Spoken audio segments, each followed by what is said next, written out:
तो ये chapter 15 statistics का, ठीक है, ये आपका चैप्टर जो 15 है स्टैट्स, उसका ये लेक्चर नंबर 6 है।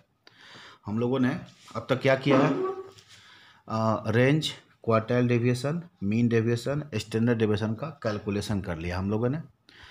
और इसी में हमें आज आगे जो कुछ पॉइंट करना है वो क्या लिखा हुआ है, इम्पोर्टेंट नोट्स है, कुछ इम्पोर्टेंट नोट्स है, ये बुक में आप देखिए। यहाँ से हमें इन पॉइंट को समझाना है जो काफ़ी इंपॉर्टेंट है। देख रहे हैं, पॉइंट नंबर 1, पॉइंट नंबर 2, ये चलेगा अभी, तो समझाते हैं इसको।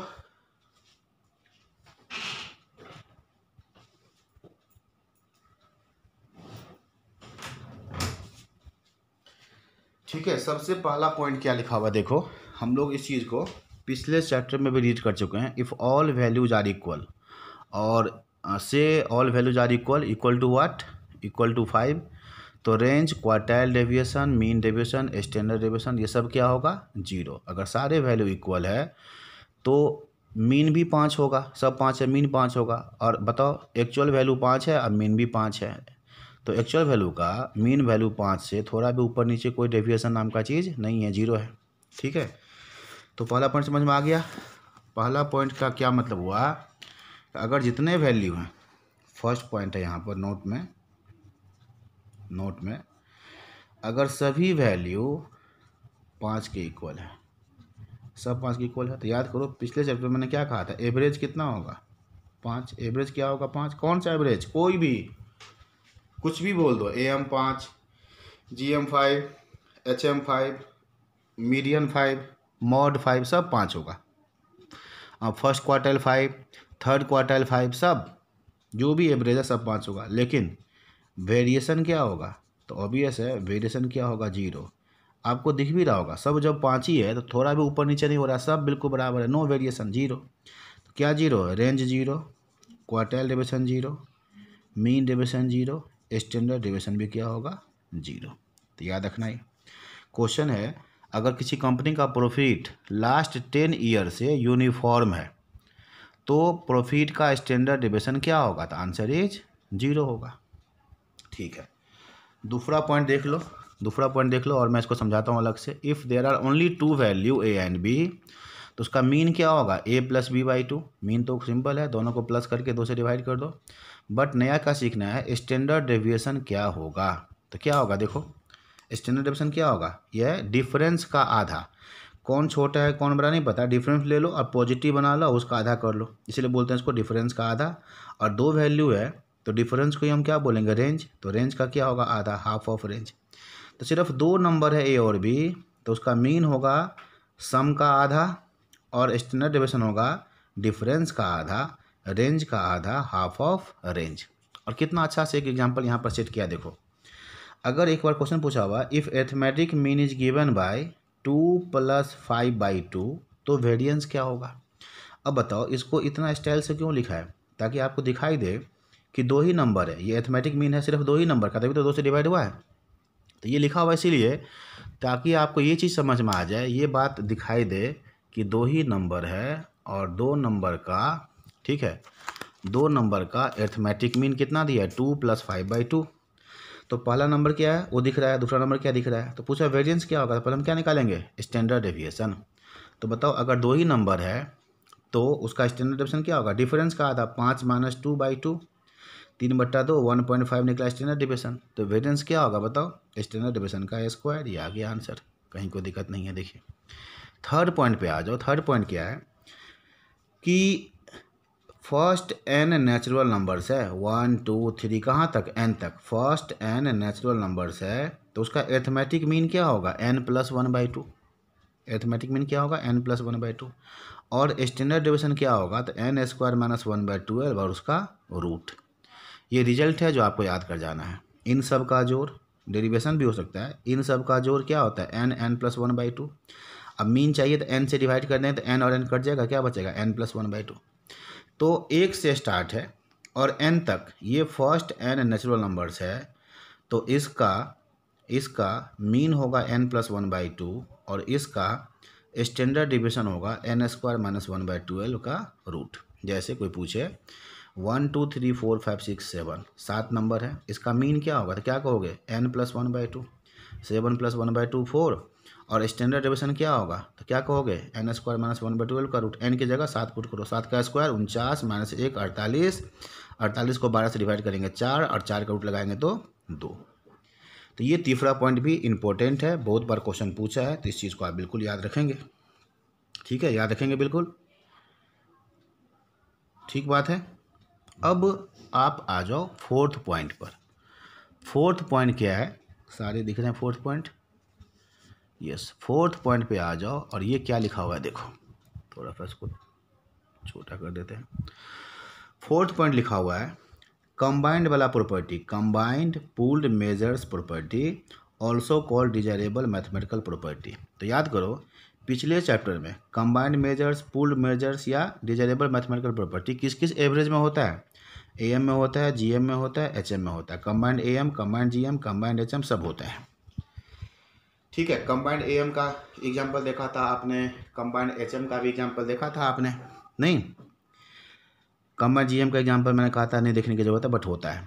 ऐसे ही डिस्पर्सन में आ जाओ और बताओ क्या लिखा हुआ है? ओनली स्टैंडर्ड डेविएशन में ये अप्लाई होता है, मतलब standard deviation can be measured after combining several groups. 2 या 2 से अधिक ग्रुप को मिला करके उसका स्टैंडर्ड डेविएशन निकलता है, ये प्रॉपर्टी है। मतलब कंबाइंड रेंज नहीं होता, कंबाइंड क्वार्टाइल डेविएशन नहीं होता, कंबाइंड मीन डेविएशन भी नहीं होता, कंबाइंड स्टैंडर्ड डेविएशन होता है।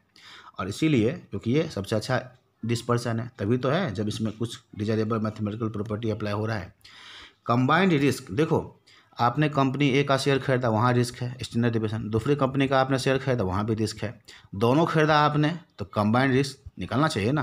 तो वही चीज़ है, स्टैंडर्ड डेविएशन से ये चीज़ निकलता है, इसीलिए स्टैंडर्ड डेविएशन को बेस्ट डिस्पर्सन कहा गया है। जनरली हम लोग इससे यूज करेंगे। तो अब ये कैसे निकलेगा, इसका एग्जाम्पल देखो, बहुत इनफ्रीक्वेंट है, ऐसा क्वेश्चन रिसेंटली नहीं के बराबर पूछा है, बट फिर भी मैं आपको दिखाता हूँ। यहाँ पर देखिए एक एग्जाम्पल, कंबाइंड स्टैंडर्ड डेविएशन का कैसे निकलेगा। ये क्वेश्चन नंबर 22 है, और यही क्वेश्चन मल्टीपल चॉइस में भी मैंने लिखा हुआ है पीछे।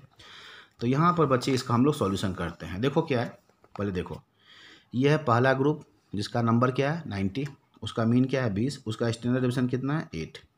ये दूसरा ग्रुप है, मीन नंबर कितना है 60, मीन कितना है 15, स्टैंडर्ड डेविएशन कितना है 6। पूछा from the following information calculate combined standard deviation. ठीक बात है। अब आप देखिए formula for combined standard deviation, ये फार्मूला है सिग्मा 1 2, मतलब स्टैंडर्ड डेविएशन 1 2 मतलब दोनों ग्रुप मिला के। क्या फार्मूला है? n1 sigma 1 square, n2 sigma 2 square, n1 d1 square, n2 d2 square divide में n1 प्लस n2। अब n1 तो मालूम है, n2 मालूम है, स्टैंडर्ड डेविएशन 1 स्टैंडर्ड डेविएशन 2 ये भी मालूम है। अब ये d1 d2 क्या है? तो d1 d2 क्या, देखो d1 क्या है? पहला ग्रुप का mean minus combined mean, d2 क्या है? दूसरा ग्रुप का मीन माइनस कंबाइंड मीन। कहने का मतलब कंबाइंड स्टैंडर्ड डेविएशन निकालना है तो कंबाइंड मीन आपको फ्री ऑफ कॉस्ट निकालना ही पड़ेगा। तो सबसे पहले हम इस क्वेश्चन में कंबाइंड मीन को कैलकुलेट करेंगे। अब याद करो, कंबाइंड मीन का फॉर्मूला आपको याद होगा, क्या होता है? n1 x1 बार प्लस n2 x2 बार। ठीक बात है, n2 x2 बार। फिर डिवाइड में क्या? डिवाइड में n1 प्लस n2। अब यहाँ पर वैल्यू को रखो, बताओ n1 x1 बार कितना होगा? n1 कितना है 90, x1 बार कितना है 20, तो 90 × 20 कितना? 1800, पहला ग्रुप का समेसन। n2 60, उसका मीन कितना 15, 60 और 15 का मल्टीप्लाई 900, दूसरे ग्रुप का समेसन। दोनों को जोड़ दिया, कंबाइंड समेसन कितना होगा 2700। डिवाइड में कंबाइंड नंबर कितना है जी? 90 + 60, 90 + 60 कितना? 90 + 60।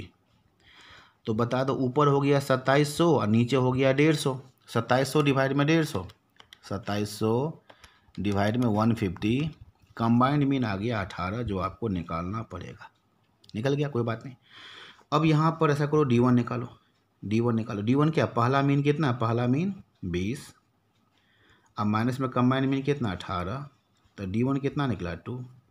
यहाँ रखो, D2 निकालो, यहाँ से D2 निकालो। दूसरा का मीन कितना है 15 माइनस कितना 18, तो D2 क्या निकला -3। अब आप देखिए ओवरऑल सब कुछ निकल गया, जो भी था फॉर्मूला में रखने के लिए सब निकल गया। तो अब आप क्या करो, निकालोगे कंबाइंड स्टैंडर्ड डेविएशन क्या होगा, कंबाइंड स्टैंडर्ड डेविएशन क्या होगा, इस चीज़ को हम लोग निकालते हैं। ठीक है, तो ये निकालते हैं ऊपर फॉर्मूला में combined standard deviation equal to root के अंदर, ठीक है, क्या N1 कितना है 90, इनटू में क्या है सिग्मा 1 स्क्वायर, सिग्मा 1 कितना 8, दिख रहा है ना 8 का स्क्वायर कर दो 64 प्लस N2 कितना 60, ब्रैकेट में क्या है N2 60 है, सिग्मा 2 कितना है जी 6 का स्क्वायर कितना 36, फिर क्या N1 कितना 90, ब्रैकेट में D1 स्क्वायर, D1 कितना 2, तो 2 का स्क्वायर कितना होगा 4, फिर प्लस कितना N2 60, ब्रैकेट में D2 स्क्वायर, D2 कितना है -3, अब बताओ -3 का स्क्वायर कितना होगा, तो -3 का स्क्वायर होगा 9, और डिवाइड में आप लिख दो, डिवाइड में N1 प्लस N2 कितना 150। बस यही कैलकुलेशन करना आपको। अब इसमें कैलकुलेटर यूज़ करने की ज़रूरत है, थोड़ा लेंदी है इसीलिए बहुत कम ही पूछा जाता है ये, मुझे तो लग रहा है कि रिसेंटली कभी मैंने देखा नहीं इसको पूछते हुए। ठीक है, तो कोई बात नहीं, देखो 90 × 64 इक्वल कर लिया, ठीक है, और m प्लस भी कर लेते हैं, m प्लस प्लस करना m प्लस, फिर क्या 60 × 36 इक्वल टू 2160 मिला, फिर इसको भी m प्लस कर लेते हैं, 90 × 4 इक्वल टू m प्लस 360 आया था ये, 60 × 9 equal m plus, memory recall कर लो, सबका जोड़ आ गया 8820, ये निकला 8820 डिवाइड में 150, रूट लगा दो, डिवाइडेड बाय 150 इक्वल और रूट लगा लो, तो ये आ गया बच्चे 7.668। इसी को हमने ये लिखा हुआ है आंसर में 7.67, इस 6 को हम 7 तो लिख ही सकते हैं, कोई दिक्कत नहीं। ठीक है, तो ये कैसे निकला कंबाइंड स्टैंडर्ड डेविएशन, उसका ये एग्जाम्पल है। तो ऐसा क्वेश्चन कभी आ जाए एग्जाम में तो विश्वास करो बहुत सारे क्वेश्चन होते हैं, कम से कम 40 क्वेश्चन है उसमें, 35 से ज़्यादा क्वेश्चन स्टेट में आसान होता है, जो फटाफट बनने वाला होता है, उसको बनाएंगे। ऐसे क्वेश्चन अगर आपको आता भी है ना तो टाइम लग जाएगा, इसको लास्ट में बनाना, टाइम बचे तो बना देंगे उसको उस हिसाब से। ठीक है, तो मल्टीपल चॉइस में भी ऐसा क्वेश्चन दिया हुआ है तो उसको आप देख लेंगे, वो यहाँ पर कहीं पर मिलेगा, सेम क्वेश्चन है, ठीक है, वो आप देख लेंगे। ठीक है, तो अब ये प्रॉपर्टी भी आपने सीख लिया, कंबाइंड स्टैंडर्ड डेविएशन कैसे निकलता है, ये प्रॉपर्टी भी आपने सीख लिया। अब आ जाओ, अगला पॉइंट है कौन सा, अगला पॉइंट है 5। ये जो पॉइंट नंबर 5 है, ये डेफिनेटली मैंने आपको प्रोबेबिलिटी का जो चैप्टर है कहाँ पर, नॉर्मल डिस्ट्रीब्यूशन के बाद वहाँ भी बताया था, एक बार फिर से बताते हैं। क्वार्टाइल डेविएशन, मीन डेविएशन, इन सब के बीच में आपस में क्या रिलेशन है। देखो क्वार्टाइल डेविएशन क्या है, 2/3 of standard deviation, 2/3 of standard deviation, ये लिखा है। मीन डेविएशन क्या है, 4/5 ऑफ स्टैंडर्ड डेविएशन। अब आप देखोगे ना, स्टैंडर्ड डेविएशन का 4/5 और स्टैंडर्ड डेविएशन का 2/3, कौन ज़्यादा होगा, 4/5 ज़्यादा होगा। कहने का मतलब मीन डेविएशन क्वार्टाइल डेविएशन से ज़्यादा है, और स्टैंडर्ड डेविएशन इस दोनों से ही ज़्यादा है। तो सबसे छोटा क्वार्टाइल डेविएशन है, उससे बड़ा मीन डेविएशन है, उससे बड़ा स्टैंडर्ड डेविएशन है। देखो यहाँ पर क्या है, ये है डिक्रीजिंग ऑर्डर में। अगर इसी को हम क्या कर दें, इंक्रीजिंग ऑर्डर में लिख दे, तो QD से बड़ा MD और MD से बड़ा FD, इंक्रीजिंग ऑर्डर हो गया है। ठीक बात है। अच्छा, इसी रिलेशन को कभी आपको फक्त एग्जाम में ऐसा आ जाए कि बताओ स्टैंडर्ड डेविएशन बराबर क्या होगा, तो ये होगा 3/2 ऑफ QD, उल्टा हो जाएगा ना। स्टैंडर्ड डेविएशन क्या होगा, उल्टा अगर पूछे स्टैंडर्ड डेविएशन क्या होगा तो क्या कहोगे 3/2 ऑफ QD। या फिर यहाँ से पूछे स्टैंडर्ड डेविएशन क्या होगा, स्टैंडर्ड डेविएशन क्या होगा तो क्या कहोगे 5/4 ऑफ MD, 5/4 ऑफ MD। ऐसे रिलेशन ये बन जाएंगे। ठीक है। अच्छा, इन सब को अगर आप मिला दो, इन सब को मिला दो तो एक रेशियो सा बन जाएगा नहीं, इन सबको मिला दोगे तो ये रेशियो उसी से निकल कर आ रहा है। ये देख लो आप ठीक से, ये प्रोबेबिलिटी में भी मैंने बताया था नॉर्मल डिस्ट्रीब्यूशन के बाद, वहाँ पर भी ये रिलेशन बताया था। एक बार दोबारा बता देता हूँ। ये रिजल्ट देखिए आपको, बताओ स्टैंडर्ड डिविएशन बराबर में 4/5 MD, ये भी स्टैंडर्ड डिविएशन है, क्या होगा बराबर में 3/2 QD। क्या हम ऐसे लिख सकते हैं? पॉइंट नंबर जो 5 है, पॉइंट नंबर 5 को मैं यहाँ पर थोड़ा सा एक्सप्लेन कर रहा हूँ। बताओ स्टैंडर्ड डिविएशन बराबर कितना है? 5/4 ऑफ MD, और यही स्टैंडर्ड डिविएशन किसके इक्वल है? 3/2 ऑफ QD, सब बराबर होगा।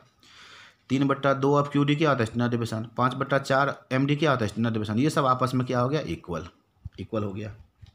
अब क्या करो, नीचे 4 है ना, तो सबको 4 से मल्टीप्लाई करो, सबको 4 से मल्टीप्लाई करोगे तो क्या आएगा? 4 स्टैंडर्ड डिविएशन।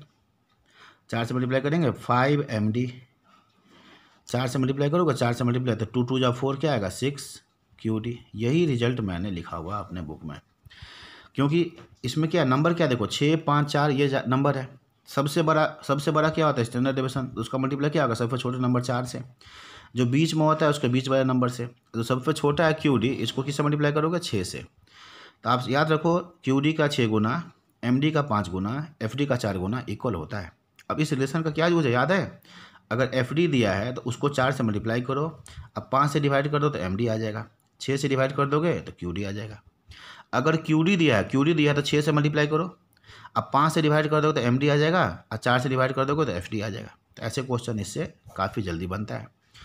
और क्या पता अगर ये रेशियो कभी पूछ ले आपसे, ऐसे इसी को हम लोग ऐसे भी लिख सकते हैं ना। मैंने बुक में लिखा हुआ 6 QD बराबर, और सीक्वेंस में लिखा है, पहले हमने QD पढ़ा है, फिर MD पढ़ा है, और फिर स्टैंडर्ड डिविएशन पढ़ा है, 4 स्टैंडर्ड डिविएशन। ये 6 QD = 5 MD = 4 स्टैंडर्ड डिविएशन। अब इन सब को अगर हमें इसे करो रेशियो निकालना है तो क्या करो, 6 5 4 का एलसीएम कितना होगा? 60। सबको क्या करो, सबको 60 से डिवाइड कर दो। सबको 60 से डिवाइड कर दोगे, सबको 60 से डिवाइड कर दोगे तो रेशियो आ जाएगा। इससे कट के कितना हो गया? 10। इससे कट के कितना हो गया? 12। इससे कट के कितना हो गया? 15। तो बताओ, ऊपर है QD, डिवाइड में है 10, ऊपर है MD, डिवाइड में 12, ऊपर हो गया स्टैंडर्ड डिविएशन, डिवाइड में 15। तो ये रेशियो होता है कि नहीं? रेशियो आपने पढ़ा होगा, QD MD FD जो नीचे होता है रेशियो है। तो बताओ क्या मिला रेशियो? QD MD और स्टैंडर्ड डिविएशन का रेशियो क्या मिला? 10 12 15। ऐसा भी क्वेश्चन हो सकता है, सबसे छोटा QD है तो 10, उससे बड़ा MD है तो 12, उससे बड़ा क्या है? स्टैंडर्ड डिविएशन तो 15। तो ये इसका रेशियो आ गया, इसको याद रखना। अब इससे रिलेटेड कोई भी क्वेश्चन आ सकता है, किसी भी तरह से क्वेश्चन आ सकता है। ऐसा करता हूँ मैं, एक एग्जांपल यहाँ पे लिखता हूँ। मान लो बाई चांस आपसे क्या पूछा, क्वार्टाइल 1 दिया है 5, क्वार्टाइल 3 दे दिया है, मान लो कितना दे दिया 13। तो पूछ लिया क्या MD कितना होता, बताओ MD क्या होगा बताओ। अब ये क्वेश्चन देख के तो आप थोड़ा सा हो सकता है कि अजीब सा लगे, यार Q1 दिया हुआ, Q3 दिया हुआ, MD पूछा, ये क्या बात है? Q1 Q3 से आप क्या निकाल सकते हैं? QD तो निकाल सकते हो QD, और जैसे ही QD निकला तो अब MD भी निकलेगा। ये रिलेशन बना किस लिए था? ये रिलेशन बना किस लिए है भाई? कोई भी एक D पता चल जाए तो बाकी 2D आ जाएगा। तो बताओ इस क्वेश्चन को आप कैसे बनाओगे? बना लोगे? कैसे बना लेंगे? तो यहाँ पर हम लोग निकालेंगे पहले QD। हम लोग यहाँ पर पहले क्या निकालेंगे? पहले निकालेंगे QD। फॉर्मूला क्या QD का? Q3 - Q1/2, Q3 - Q1/2। क्या दिया है? 13 - 5, 13 - 5 डिवाइड में 2, 8/2 कितना आ गया? 4। QD आया 4। MD पूछा है तो क्या करोगे? हम लोग उसी रिजल्ट को यूज करेंगे थोड़ा स्पीड में। MD निकालना है, अब QD दिया, QD 4 है तो 4 को 6 से मल्टीप्लाई करो। MD चाहिए, MD तो 5 से डिवाइड करो, बस 24/5, यही इसका आंसर है। 24/5 यही इसका आंसर है। ये देखो, ऐसे ही मतलब है इसका। ठीक है, तो इस पॉइंट को आप याद रखेंगे। अब आ जाओ पॉइंट नंबर 6। पिछला क्लास याद करो, मैंने बताया था चेंज ऑफ ऑरिजिन और चेंज ऑफ स्केल का प्रॉपर्टी। किसका प्रॉपर्टी होता है ये? मीन का, मीडियन का, मॉड का। मीन मीडियन मॉड में ऑरिजिन का भी इम्पैक्ट आता है, स्केल का भी इम्पैक्ट आता है। क्या होता है ऑरिजिन? सबको प्लस कर दोगे किसी नंबर में, कांस्टेंट प्लस कर दो या कोई कांस्टेंट माइनस कर दो, ये कहलाता है चेंज ऑफ ऑरिजिन। इससे इम्पैक्ट आता है तीनों पे। मल्टीप्लाई डिवाइड करो, ये कहलाता है चेंज ऑफ स्केल। इसका भी इम्पैक्ट आता है मीन, मीडियन, मॉड पे। और उसी को मैंने समझाया था लीनियर रिलेशन प्रॉपर्टी से, कि अगर एक्स वाई में लीनियर रिलेशन है जो ऑरिजिन और स्केल के चेंज करने से आता है, एक्स में चेंज करते हैं तो वाई आता है, तो एक्स वाई के मीन में भी वही लीनियर रिलेशन होगा, मीडियन में भी वही लीनियर रिलेशन होगा, और मॉड में भी वही लीनियर रिलेशन होगा। ठीक है, तो इस तरह से यहाँ पर हम लोग इसी प्रॉपर्टी को यहाँ देखते हैं। ये इन जनरल क्या लिखा हुआ, पॉइंट नंबर 6, ज़रा पहले आप इसको पढ़ लीजिए। इसके बाद इसी के ऊपर ठीक ठाक एक्सप्लेनेशन चलने वाला है। ठीक है, इसी के ऊपर जो है सो चलेगा एक्सप्लेनेशन, तो करते हैं उसको हम लोग।